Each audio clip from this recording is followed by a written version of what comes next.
Thank you, Mr. Chairman, and thank you for being here, Director Comey. Director Comey, the last thing I want to do is to lecture you on anything related to the law, because I think you've given your whole life to that effort, and I guess in the face of so many things already having been said here and asked, that all I can do is to try to sort of associate this in a reference of why there is a rule of law. You know, we had that little unpleasantness in the late 1770s with England over this rule of law, because we realized there's really only two main ways to govern, and that is by the rule of men or the rule of law. And sometimes it's important for all of us just to kind of reconnect what this whole enterprise of America is all about. And I, again, don't seek to lecture you in that regard. And I know, and you have to forgive me for being a Republican partisan here, because I am very biased in this case. But I know that when you interviewed Mrs. Clinton, you were up against someone that really should have an earned doctorate of duplicity and deception hanging on her wall. I don't know that you probably could have interviewed a more gifted prevaricator. So I know you were up against the best. But having said that, when I read the law here that I know so many have already referenced, I think maybe that's the best way for me to do that.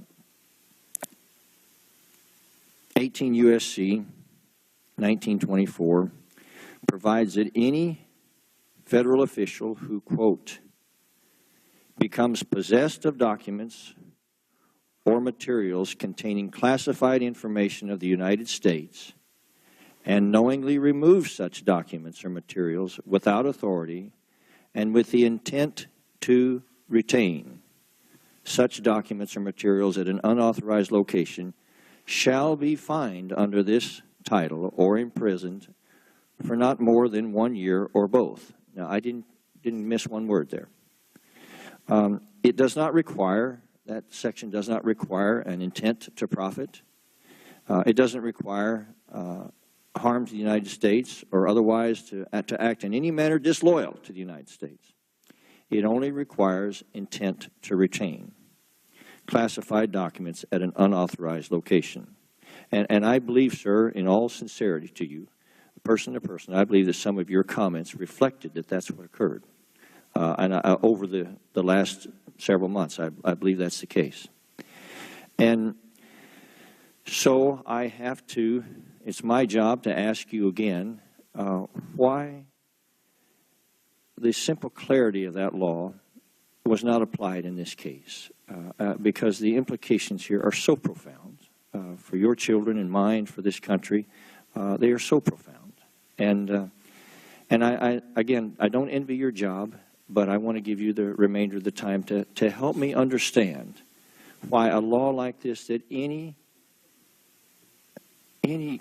law school graduate, if we can't apply this one in this case, how in God's name can we apply it in any case in the world? Why is it even written? So I'm going to stop there and ask your forbearance and just go for it. Sure. No, it's a reasonable question. That is the 18 U.S.C. 1924 is the misdemeanor mishandling statute. That is the basis on which most people have been prosecuted for mishandling classified information have been prosecuted. It is not a strict liability statute.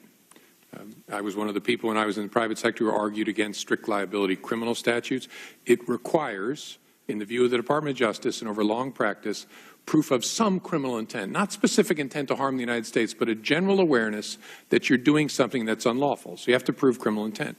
So there's two problems in this case. One is developing the evidence to prove beyond a reasonable doubt that Secretary Clinton acted with that criminal intent. And second, even if you could do that, which you can't, looking at the history of other cases, what would be the right thing to do here? Has anybody ever been prosecuted on anything near these facts?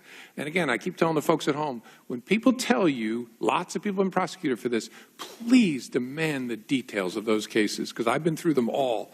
So that combination of what the statute requires and the history of prosecutions told me, and again, people can take a different view, and it's reasonable to disagree, then no reasonable prosecutor would bring that case. That, in a nutshell, is what it is.